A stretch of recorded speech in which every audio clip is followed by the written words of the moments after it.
ಎಲ್ಲ ಖಾಲಿ ಖಾಲಿ ಆಯ್ತಪ್ಪ, ಪ್ರಚಾರಕ್ಕಾಗಿ ಮಾತಾಡಬೇಡಿ. 10:40 ಅಧ್ಯಕ್ಷರೇ, 20 ಏನಾದ್ರು ಬರ್ಬೇಕು ಪ್ರಚಾರಕ್ಕೆ ಮಾತಾಡ್ತಾರೆ. ಇನ್ನು ರಿಜ್ವಾನ್ ಅರ್ಷಾದ್ ಅವರು, ಧೀರಜ್ ಮುನಿರಾಜ್ ನನಕ 15-20 ವರ್ಷ ಸಣ್ಣವ್ರ ಅವ್ರು. ನೀವು ಮಾತ್ರ ಸ್ಟಾರ್ಟ್ ಮಾಡಿ, ಅವ್ರಕಿನ ಒಂದ್ 5 ನಿಮಿಷ ಕಮ್ ಕೊಡ್ರಿ ನಂಗೆ. ಅದಕ್ಕೆ ಯಾರಿಗೆ? ರಿಜ್ವಾನ್ ಅರ್ಷಾದ್ ಮುನಿರಾಜು ನನ್ಕಿನ 15 ವರ್ಷ ಸಣ್ಣವ್ರ ಇಬ್ರು. ಅವ್ರಕ್ಕಿಂತ ಒಂದ್ 5 ನಿಮಿಷ ಮತ್ತೆ ಧೀರಜ್ ಮುನಿರಾಜ ಅವ್ರು ಎಷ್ಟು ಮಾತಾಡ್ರೆ ಅದಕ್ಕಿಂತ ಒಂದ್ 5 ನಿಮಿಷ ಕಮ್ ಕೊಡ್ರಿ ನಾನು. ಅಲ್ಲ, ಈಗ ಅವ್ರು ಮಾತಾಡೋಕೆ ನಿಮ್ಗೆ ಸ್ವಲ್ಪ ಕಡಿಮೆ ಸಿಕ್ಕುದು, ಟೈಮ್ ಕಡಿಮೆ ಆಗಿದೆ. ನೀವು ಬೇಕು ಮಾತಾಡಿ ಹೇಳ್ತೇನೆ. ಮಾನ್ಯ ಅಧ್ಯಕ್ಷರೇ, ಅವಕಾಶ ಕೊಟ್ಟ ನಿಮಗೆ ಧನ್ಯವಾದಗಳು ಅಧ್ಯಕ್ಷರೇ. ಈ ಸಲದ ಮಾನ್ಯ ಮುಖ್ಯಮಂತ್ರಿಗಳ ಬಜೆಟ್ಟಿನ ಮೇಲೆ ಇವತ್ತು ಇಡೀ ರಾಜ್ಯದ 7 ಕೋಟಿ ಜನ ನೂರಾರು ಬೆಟ್ಟದಷ್ಟು ಭರವಸೆಗಳನ್ನು ಇಟ್ಟುಕೊಂಡು ಬಜೆಟ್ ಮೇಲೆ ಅತ್ಯಂತ ಪ್ರೀತಿ ವಿಶ್ವಾಸದಿಂದ ಕಾತುರದಿಂದ ಕೂತಿದ್ರು ಅಧ್ಯಕ್ಷರೇ. ಈ ಬಜೆಟ್ ಈ ರಾಜ್ಯದಲ್ಲಿ ಕಳೆದ ಮಳೆಗಾಲ ಅತಿಯಾದ ಅಪಾಯಕಾರಿ ಮಳೆಗಾಲ ಆಗಿ ಇಡೀ ರಾಜ್ಯದ 7 ಕೋಟಿ ಜನರ ಭವಿಷ್ಯ ಸಂಕಷ್ಟಕ್ಕೆ ಸಿಲುಕಿತ್ತು. ಇಡೀ ರಾಜ್ಯದ ರೈತ ಕುಲ ಕಷ್ಟದಲ್ಲಿತ್ತು. ಈ ರಾಜ್ಯದ ಕೋಟಿ ಕೋಟಿ ಯುವಕರು ಮಾನ್ಯ ಮುಖ್ಯಮಂತ್ರಿಗಳ ಬಜೆಟ್ನಿಂದ ನಮ್ಮ ಬದುಕು ಏನರೆ ಹಸನಾಗಬಹುದು, ಬೆಳಕಾಗಬಹುದು ಅಂತ ಹೇಳಿ ಆ ಬಜೆಟಿನ ಮೇಲೆ ನಿರೀಕ್ಷೆ ಇಟ್ಕೊಂಡು ಕೂತಿರೋ ಅಧ್ಯಕ್ಷರೇ.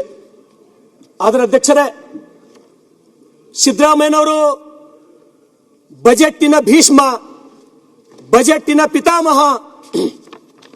ಆದ್ರೆ ಅಧ್ಯಕ್ಷರೇ, ಆ ಬಜೆಟ್ ಹೊರಗಡೆ ಬಂದಾಗ ಈ ರಾಜ್ಯದ 7 ಕೋಟಿ ಜನ ನಿರಾಶೆ ಆದ್ರ ಅಧ್ಯಕ್ಷರೇ. ಇದೇನಪ್ಪ ಈ ಬಜೆಟ್, ನಮಗೇನೋ ನಮ್ಮ ಭವಿಷ್ಯ ಬದಲಾವಣೆ ಆಗ್ತಂತ ನಾವು ತಿಳ್ಕೊಂಡಿದ್ದೀವಿ. ಈ ಬಜೆಟ್ ಈ ಜನರನ್ನ ಕತ್ತಲೆಗೆ ದೂಡ್ತಕ್ಕಂತ ಬಜೆಟ್ ಅಧ್ಯಕ್ಷರೇ. ಈ ಬಜೆಟ್ ಬಗ್ಗೆ ನನ್ನ ಭಾಷೆಯಲ್ಲಿ ಹೇಳಬೇಕಾದ್ರೆ ಅಧ್ಯಕ್ಷರೇ, ನಾನು ಒಂದ್ಸಲ 5ನೇ 6ನೇ ಕ್ಲಾಸ್ನಾಗಿದ್ದ ಅಧ್ಯಕ್ಷರೇ.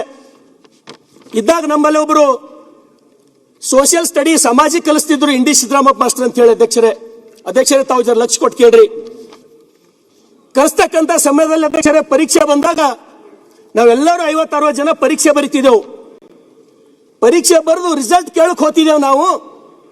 ಅವ್ರು ಏನ್ ಮಾಡ್ತಿದ್ರು, ವ್ಯಾಲ್ಯೂಯೇಷನ್ ಮಾಡ್ತಾ ಇರ್ಲಿಲ್ಲ ನಮ್ಮ ಸರ್ ಅಧ್ಯಕ್ಷರೇ.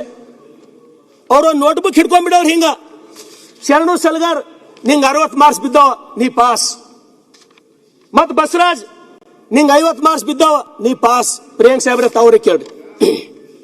ಅವ್ರು ವ್ಯಾಲ್ಯೂಯೇಷನ್ ಮಾಡ್ತಿದ್ದಿಲ್ಲ, ಸೀದಾ ರಿಸಲ್ಟ್ ಹೇಳಕ್ ಹಂಗೆ ಬಂದ್ಬಿಡೋರು. ಎಲ್ಲರಿಗೂ ಪಾಸ್ ಪಾಸ್ ಪಾಸ್ ಅಂದ್ರು. ಪರೀಕ್ಷೆ ವ್ಯಾಲ್ಯೂಯೇಷನ್ ಒಂದ್ ದಿವ್ಸನೂ ಮಾಡಿಲ್ಲ ಅವರು. ನಮ್ಮಲ್ಲಿ ಒಬ್ಬವ ನನ್ನ ಕ್ಲಾಸ್ಮೇಟ್ ಒಬ್ಬ ದಡ್ಡಿದ್ದ ಜರ ಭೋಜಪ್ಪ ಅಂತ ಹೇಳಿ ಹುಡುಗ. ಅವನಿಗೆ ಸರ್ ಭೋಜ ಅಂತ ಹೇಳಿ ಕರಿತಿರು. ಸರ್ ನಂದ್ ರಿಸಲ್ಟ್ ರೀ ಅಂತ ಹೇಳಿದ್ರು ಪ್ರಿಯಾಂಕ್ ಸಾಹೇಬ್ರೆ. ಅವ ಕೇಳಿದ್ನವ. ಅವ್ರೇನಂದ್ರೆ ಅದಕ್ಕೆ ಉತ್ತರ ಏನ್ ಕೊಟ್ರು, ಏ ಭೋಜ ನಿಂಗೆ ಫೇಲಿಂಗ್ನು ಮಾರ್ಕ್ಸ್ ಕಂಬಿದ್ದಾವ ಅಂತ ಹೇಳಿದ್ರು. ನಿಂಗೆ ಫೇಲಿಂಗ್ನು ಮಾರ್ಕ್ಸ್ ಕಂಬಿದ್ದಾವ ಅಂತ ಹೇಳಿದ್ರು. ಆ ರೀತಿ ಇದು ಫೇಲ್ನು ಸರಿಯಾಗಿಲ್ಲ, ಇದು ಬಜೆಟ್ ಸೂಪರ್ ಪ್ಲಾಫ್ ಅಂತ ಹೇಳಿ ನನ್ನ ಅನುಭವ ಮತ್ತು ನಂದು ಮನೋಭಾವನೆ ಅಧ್ಯಕ್ಷರೇ. ಇವತ್ತು ತಾವು ನೋಡ್ರಿ, ಇಲ್ಲ ಈ ಬಜೆಟ್ ಶರಣು ಅವರೇ, ನೀವು ನಿಮ್ ಮಾಸ್ಟರ್ ತರಾನೇ ಮಾರ್ಕ್ಸ್ ಕೊಡ್ಲತ್ತೀರೇನ? ಇಲ್ಲ ನಾವು ಹೇಳ್ತೀವಲ್ಲ, ಮುಂದೆ ಹೇಳ್ತೀನಿ ಸಾಹೇಬ್ರೆ. ಯಾವುದೇ ರೀತಿಯಾಗಿ ನೀವು ಹೋಲಿಕೆ ಮಾಡಿಲ್ಲ, ಏನ್ ಮಾಡಿಲ್ಲ, ನೀವು ನಿಮ್ ಮಾಸ್ಟರ್ ತರಾನೇ ಮಾರ್ಕ್ಸ್ ಕೊಡ್ಲತ್ತೀರಿ. ನನಗೊಂದು ಅರ್ಧ ಗಂಟೆ ಟೈಮ್ ಕೊಡ್ಸಿರಿ ಅಧ್ಯಕ್ಷರಿಗೆ ಹೇಳಿ ಸಾಕಷ್ಟೇ ಅಧ್ಯಕ್ಷರೇ. ಈ ಬಜೆಟ್ ಯಾಕಂದ್ರ ನಾ ಏನು ಬಹಳ ಎಕನಾಮಿಕ್ಸ್ ಓದ್ದವಲ್ಲ ಅಧ್ಯಕ್ಷರೇ. ನಾನು ಹೈಸ್ಕೂಲ್ನಾಗ ಓದ ಮುಂದ ನಂಗೆ ಲಸ ಮತ್ತು ಮಸ ಬಿರಿ ಇತ್ತು. ಹೈಸ್ಕೂಲ್ಗೆ ಹೋದ ಮುಂದೆ PUC ಸೈನ್ಸಿಗೆ ಹೋದ, ಅಲ್ಲಿ ಟ್ರಿಗ್ನಾಮೆಟ್ರಿ ಕ್ಯಾಲ್ಕುಲಸ್ ನನ್ನ ತೆಲಿಗೆ ಹತ್ತಲಾಯ್ತು. ಈಗ ಮುಂದಿಲ್ಲಿ MLA ಆಗಿ ಬಂದ, ಇಲ್ಲಿ ನನಗ ರೆವಿನ್ಯೂ ಡಿಫಿಸಿಟ್ ಏನು, ಫಿಸಿಕಲ್ ಡಿಫಿಸಿಟ್ ಏನು, ಟ್ಯಾಕ್ಸ್ ದೊಳಗೆ ಸರ್ಚಾರ್ಜಸ್ ಏನು, ನಾವು ಬಹಳ ಓದ್ಕೊಳಕ್ ಹೋಗಿಲ್ಲ ಅಧ್ಯಕ್ಷರೇ. ಯಾಕಂದ್ರ ನಾವು ಬರೇ ಇದ್ರೊಳಗೆ ಕುಲಂಕುಷವಾಗಿ ಓದ್ಕೋತ ಹೋದಂದ್ರ ಮತ್ತೆ ಅರ್ಜೆಂಟ್ ನನಗೆ ಎಲೆಕ್ಷನ್ ಬರ್ತದ. ಅವಾಗ ಹೋಗಿ ನನ್ನ ಜನರಿಗೆ ನಾನು ಫಿಸಿಕಲ್ ಡಿಫಿಸಿಟ್, ರೆವಿನ್ಯೂ ಡಿಫಿಸಿಟ್ ಹೇಳಕ್ಕಾಗಲ್ಲ. ನನ್ನ ಜನರಿಗೆ ನಾ ಏನ್ ಹೇಳ್ಬೇಕು, ಅವ್ರು ಏನ್ ಹೇಳ್ತಾರ, ನಮ್ ಬದುಕು ಕತ್ತಲಾಗ್ಯದಪ್ಪ, ಹೊಲಗಳಿಗೆ ಹಾದಿ ಇಲ್ಲ, ನಿನಗೆ 2 ಸಲ ಶಾಸಕ ಮಾಡಿದ್ದೇವ್ ನಾವು, ನಿನ್ನ ಜನ್ಮಕ್ಕೆ ನಾಚಿಕೆ ಆಗ್ಬೇಕಂತ ಹೇಳಿ ಉಗುಳ್ತಾರ ಅಧ್ಯಕ್ಷರೇ. ಅದಕ್ಕೆ ಅವ್ರಿಗೆ ಏನ್ ಬೇಕು ಅದು ನಾನು ನಿಮ್ಮ ಎದುರು ಕೇಳಬೇಕು, ನಾನು ನಿಮ್ಮ ಎದುರು ಮಂಡನೆ ಮಾಡ್ಬೇಕು ಅಧ್ಯಕ್ಷರೇ. ಈ ಬಜೆಟ್ ಯಾವ ರೀತಿಯಪ್ಪ ಅಂದ್ರ ಈ ರಾಜ್ಯದ ಖ್ಯಾತ ಪತ್ರಿಕೆ ವಿಜಯ ಕರ್ನಾಟಕದೊಳಗ ಅಧ್ಯಕ್ಷರೇ 7ನೇ ತಾರೀಕಿನ ವಿಜಯ ಕರ್ನಾಟಕದೊಳಗ ಆ ಬಜೆಟ್ ಸಿದ್ದರಾಮಯ್ಯನವ್ರ ಕೈದಾಗ ಏನ್ ಕೊಡ್ತಾರಪ್ಪ ಅಂದ್ರ ಅಲ್ಲಾವುದ್ದೀನನ ದೀಪದಂತೆ ಈ ಬಜೆಟ್ ಅಂತ ಹೇಳಿ. ತಮ್ಗೆ ಗೊತ್ತಾಯ್ತು ಅಂತ ಗೊತ್ತೀನಿ ನಾನು. ಅರೇಬಿಯನ್ ನೈಟ್ಸ್ ಕಥೆಗಳೊಳಗ ಅಲ್ಲಾವುದ್ದೀನನ ದೀಪದಂತೆ ಇದು ಬಜೆಟ್. ಈ ಅಲ್ಲಾವುದ್ದೀನ ದೀಪ ಅಷ್ಟೇ ಇದು ಬಗೆಹರಿಸಬಹುದು, ಮನುಷ್ಯರಿಂದ ಸಾಧ್ಯ ಇಲ್ಲ ಅಂತಕ್ಕಂಥದ್ದು ಈ ಪತ್ರಿಕೆ ವರದಿ 7ನೇ ತಾರೀಕಿಂದು ಅಧ್ಯಕ್ಷರೇ. ಇದು ತಮ್ಗೆ ಕೊಡ್ತೀನಿ, ಬಹಳ ಇಂಪಾರ್ಟೆಂಟ್ ಅದ ಅಧ್ಯಕ್ಷರೇ.